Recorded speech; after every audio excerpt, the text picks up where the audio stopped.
Itu pakai Mancing. Zoom dan Pakai itu dibuka Zoom. untuk umum. Iya, dan free. Oke. Karena gue cuma ngomong gini dalam hati gue berjanji gue akan jadi wadah untuk ngebantuin orang at least dapat ilmunya. Konten, ngomongin soal iklan, ngomongin soal apa buat digital marketing. Oke. Gue ketemu temen yang mau ngajarin foto produk. Dan semuanya free itu Free. kelasnya.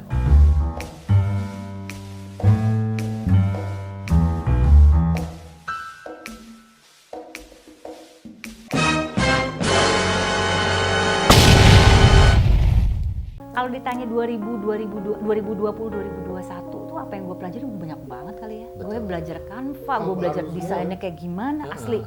Gue presentasi gue bikin lucu-lucu dan gue ternyata itu gue emang orang kreatif kan dari dulu. Gue tuh emang suka gitu dengan hal-hal yang sifatnya tuh ada warna-warni, gambar, dan segala ya colorful. Terus abis gitu gue ngedesain Canva, terus diajarin tentang apa. Plus kelas-kelas yang diajarin itu pun ngasih gue masukan kan. Misalnya gini lah masukannya. Logo lo itu warnanya apa? Misalnya kalau logo lo warna merah itu bikin orang lapar. Iya. Oh, oke. Makanya Kentucky Fried Chicken itu warnanya merah karena orang lapar. Bawaannya lapar. Kalau ungu itu lebih tentang hal yang sophisticated. Nah gue yang diajarin di kelas gue tuh yang kayak gitu-gitu. Salah satunya bikin kontennya gimana buat Instagram dan Facebook lo. Terus abis itu mengelola keuangan. Itu juga ada. Jadi gue pikir kalau gue cuma nolongin orang sendiri kebatas, tapi kalau gue punya wadah dan ada orang-orang yang gue jadi wadahnya bisa nolongin orang lain lagi, kenapa enggak? Betul. Berarti itu rahasianya ya sampai bangkit itu karena emang pengen nolongin orang, pengen sharing ya. Bukan tentang nolongin orang doang, karena ngebantu orang supaya mereka bangkit lagi tuh salah satu tujuan hidupnya gue gitu, yang gue temuin pada saat yang renung tadi. Nah, gimana cara naikinnya? Kalau untuk Instagram, yang gue lakuin adalah rajin posting, rajin cari konten. Nah, lo kalau cuman rajin posting, lo-nya kagak ngapa-ngapain, ya kagak ada isinya. Gue tuh orang yang selalu percaya gini, kalau lo coach, lo ngomong sama orang hidupnya mesti kreatif, lo juga mesti kreatif, Liz. Oh. Jangan cuman ngomong walk the talk doang. ya. Oke. Nah artinya akhirnya apa yang gue lakuin, gue selalu cari cara untuk gue kreatif. Apa yang gue lakuin, gue belilah tuh online yang paint by number yang pakai kuas cat air, gue sambil ngegambar, cari ide. Gue nelfonin orang, gue cari ide. Gue masuk kelas meditasi, gue cari ide. Terus gue lari pun, gue bikin konten dari lari apa? Bikin reel iseng.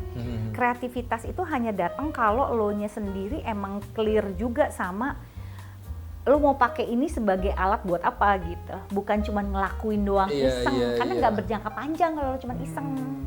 Dan akhirnya dimulainya itu dari tahun lalu pada saat masa pandemi itu dan naikin follower itu. Kreatif berkarya cuma salah satunya sih, masih banyak lagi sih konten Instagram gue tuh banyak banget. Maksudnya gue suka masukin quotes, gue bikin kartu coaching sama partner-partner gue yang fotografer untuk menunjukkan foto-foto tanah air, namanya kartu tanah air. Jadi foto-foto dia seluruh Indonesia yang dia foto, itu dia masukin, gue kumpulin sama temen gue, kita bertiga. Habis itu kita jadiin itu sebagai, terus ada quotes-nya dan itu kita jadiin kartu coaching. Jadi ada kartu coaching kayak kartu tarot, tapi bukan kartu tarot, ini kartu coaching. Jadi ada value dalamnya gitu, ada value. Tapi gambarnya tentang seluruh kebudayaan Indonesia. Oke, ya. Jadi, wah, luar biasa sih. Ini harus melihat sih nanti. Ngasih harus ngeliat. Gue begitu ada gambaran clear sih. Iya, nggak apa-apa nanti itu ada. Ya maaf ya. Nggak apa-apa. Jadi maksudnya adalah yang gue dapat itu adalah bahan-bahan untuk bukan cuman gue tentang training. Jadi bahan-bahan juga buat kreatif berkarya. Kalau tanya tadi, misalnya nyambung ke offline dan online tadi ya. Gue cari cara bagaimana membuat online gue itu menarik. Gitu. Dan training gue itu bukan cuman ngasih materi, gue ngomong sendiri. Gue itu pendekatannya emang private, personal banget pendekatan gue. Nah, apa yang gue lakuin adalah akhirnya melakukan workshop dengan pendekatan yang sangat personal. workshop online tadi? Yes. Oh, oke. Jadi gue nggak cepet-cepet ngasih satu materi, gue minta mereka untuk ngerenung dulu.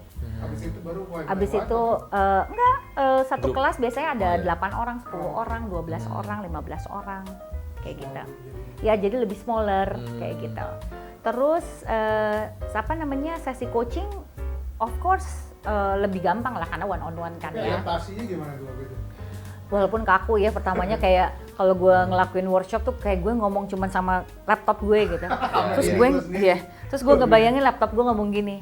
Gue lelah dilihat muka lo. Itu kayaknya banyak yang terjadi ya. Belakangan Kayak pandemi. laptop gue tuh kayak pengen ngomong gitu. Kayak gue lelah lihat Nggak muka ada. lo lagi, muka lo lagi. Ini ternyata kalau gue ngomong. Iya, muka lo lagi gitu. Nah, itu baik kapan ya maksudnya? Apanya tuh? Mulai itu kan berarti udah berbayar. Udah berbayar. Nah, sebelum itu kan benar-benar hilang terus ngelakuin hal-hal yang emang ngasih free kan. Nah, akhirnya mulai menemukannya gimana caranya tuh sampai bisa bikin sesi online berbayar dan income dapat lagi. Berapa lama dan gimana caranya tuh? Gue akhirnya gini, gue nggak jualan diri gue hanya untuk online berbayar karena menurut gue itu nggak terlalu, karena kasihan juga banyak orang yang secara ekonomi juga jatuh dan bukan fokus primary kan ikut training kita. Ya kan, kecuali lo bener-bener ngejual kayak di digital marketing, mungkin orang iya, nyari. jelas, ya. Tapi berapa banyak sih orang yang ngasih training digital marketing? Ada banyak Iya, banget. jadi banyak banget. Ya, online banyak banget ya. Ribuan. Heeh. Dan akhirnya kelas training juga jadi ketengan. Training 2 jam harga 50.000. Iya, benar-benar. Kalau gue cuma ngandelin tentang cuma jualan training itu kayak 1 tambah 1 sama dengan 2. Iya, betul. Gue nggak ngandelin itu. Oke. Jadi apa yang gue andelin untuk pemasukan gue adalah gue tetap menjalin network sehingga gue tetap di hire per corporate walaupun cuma dikasih 1-2 klien buat coaching. Gue tetap ngejalanin. Oke. Jadi Ya. gue nggak bisa mengandalkan diri gue hanya ke satu hal yang dari dulu gue lakuin, abis itu kekeh ngelakuin hal yang sama, nggak bisa.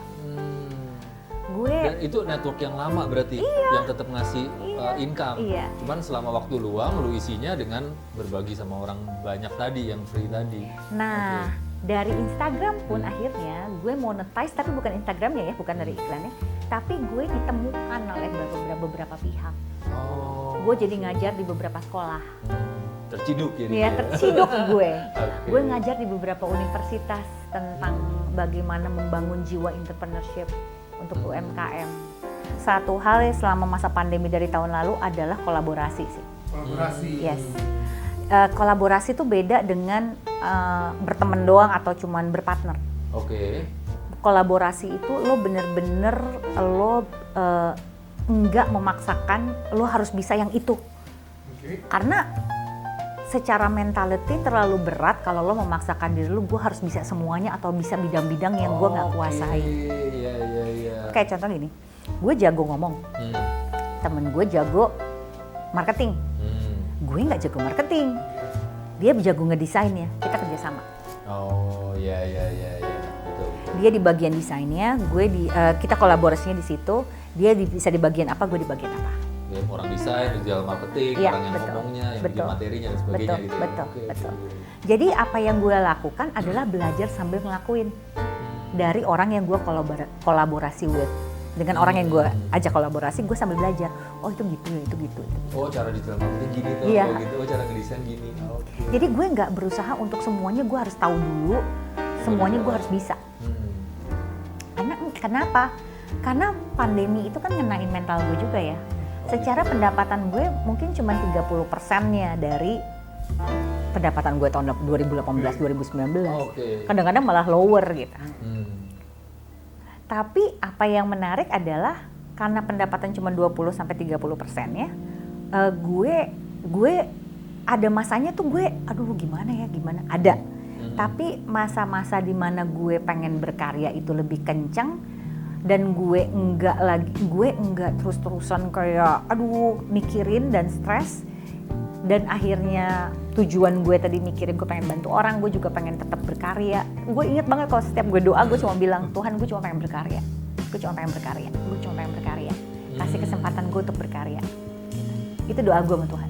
Oke, justru tapi begitu kena dampak dan memang lagi down dan udah mau give up, itu yang ngingetin ya. Iya. Gue pengen berkarya, Iya. berkarya kasih jalan. Iya, dan gue termasuk orang yang beruntung, gue dalam dunia yang dimana gue senang baca buku, gue lihat-lihat artikel. Ada satu masa gue tuh down banget tahun lalu, kayak tahun lalu kan lebih parno ya, yang aduh gue sakit nih, sakit tenggorokan dikit, gue kena nih, kayak gitu. Capek sendiri gitu ya. Tapi satu titik tiba-tiba gue lagi dalam titik kayak dikit-dikit gue mikir gue sakit, terus tiba-tiba gue bangun tidur, gue buka LinkedIn, terus ada artikel, terus gue bilang gini, ini artikel yang gue mau sharing sama orang. Langsung nemu ide? Ya, langsung nemu ide gitu. Jadi gue itu beruntung, gue dalam dunia dan passion gue emang gue menyukai hal-hal yang sifatnya memang development. Jadi kadang gue susah ngomong sama orang pun, tiba-tiba gue ikut kelas apa, gue nemu networknya, nemu caranya. Jadi buat kalau gue itu ngegeser value gue itu tadinya adalah tentang independen. Dulu gue pikir independen semua harus gue lakuin sendiri.